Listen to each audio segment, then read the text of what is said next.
The one thing I can tell you after 20 years of doing this, guys, as a gambler, as a handicapper, is that you've got to not only learn from your mistakes, but you've also got to learn through observation of what happened in the prior day's games. Because often you'll find repeat scenarios, betting scenarios that come up over and over again, and you have to use that from what you learned from the past and apply it to the future. Case in point, last night's game was San Antonio and Golden State. We know what was at stake in that game, okay?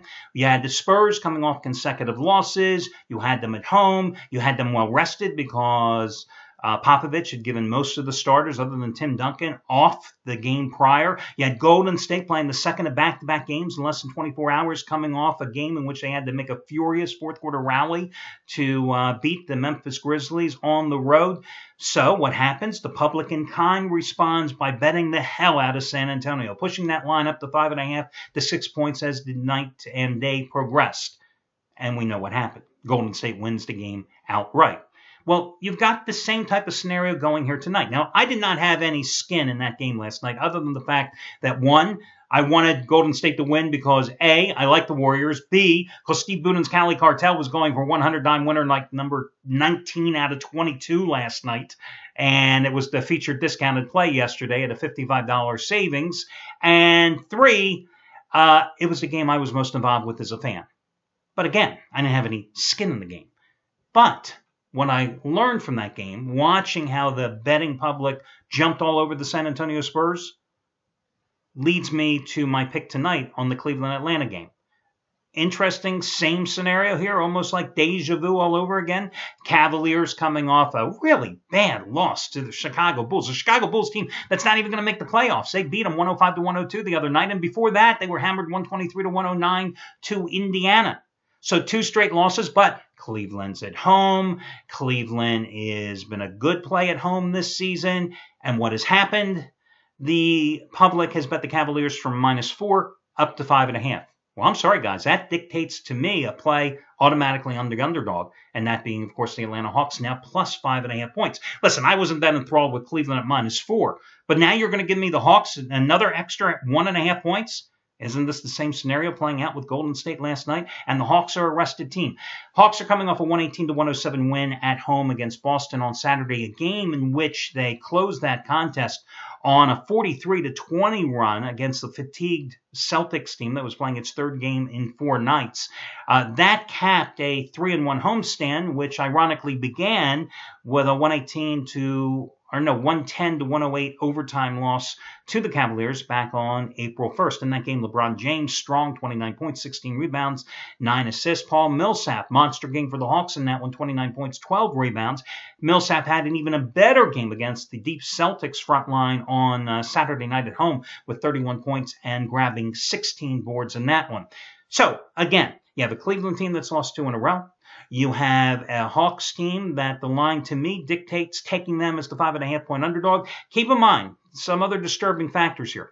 We've seen the Cavaliers repeatedly this season lay eggs in games that, on the surface, you go, oh, this is an easy win, a must win, they're going to deliver, and they don't. You saw a Cleveland team that, for some reason, messed with their starting lineup and put Tristan Thompson back in the starting lineup against the Bulls. How did that work out? You had a Cleveland team that the public certainly has seen on ESPN and everywhere else that Kyrie Irving said that loss was on him because he shot so poorly against the Bulls. And yes, Kyrie, you did shoot poorly against the Bulls. 3 of your 5 turnovers in the fourth quarter, 0 for 3 from the field in the fourth quarter, only had 11 points in the game and 5 for 17 shooting.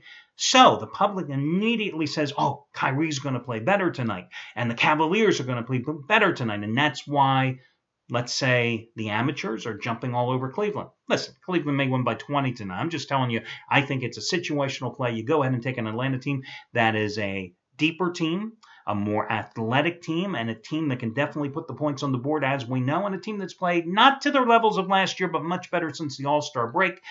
Keep in mind, Cavaliers, their bench, nothing.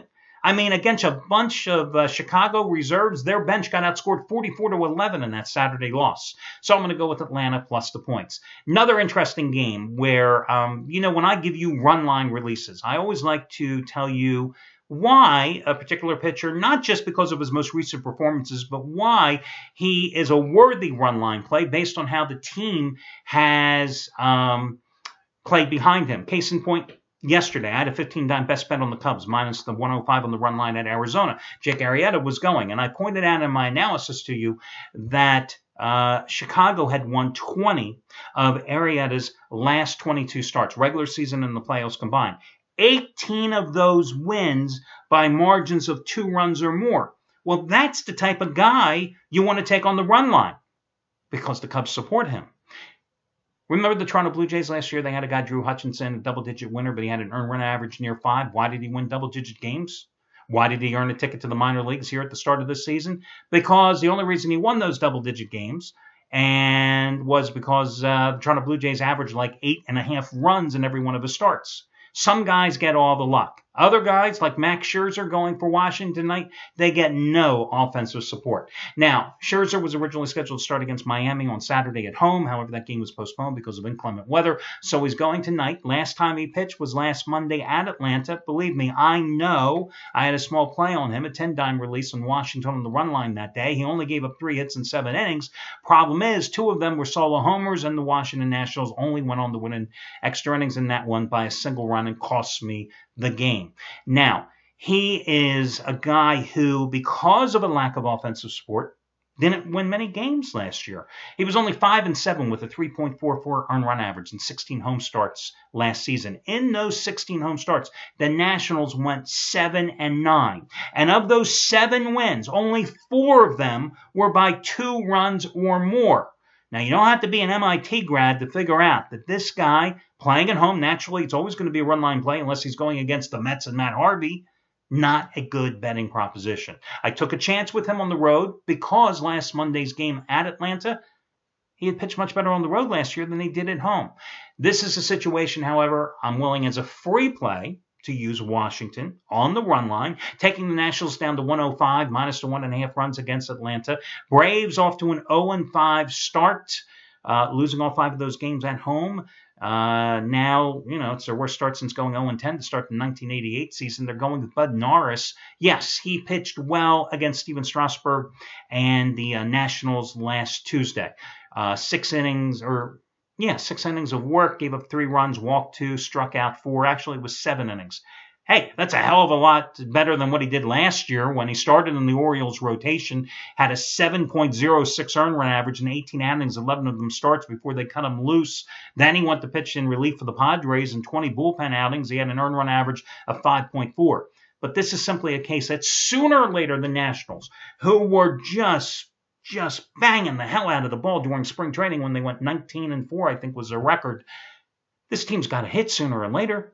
They haven't scored more than 4 runs in a game. Maybe today they'll be charitable. Maybe today's Max Scherzer, they'll score 4 runs for him, maybe 5. And Scherzer will do his job and shut down a rebuilding Atlanta team and silence them offensively, which makes Washington the free play. But again, the only reason Washington is not my best bet today is because those numbers I quoted you regarding their lack of offensive support for Scherzer. So I'm going to go with the Nationals on the run line, minus the 1.5 as your other complimentary play, plus Atlanta as the 5.5-point dog at Cleveland. That'll do it, guys. I wish you well, and I'll talk to you again tomorrow when we do this one more time.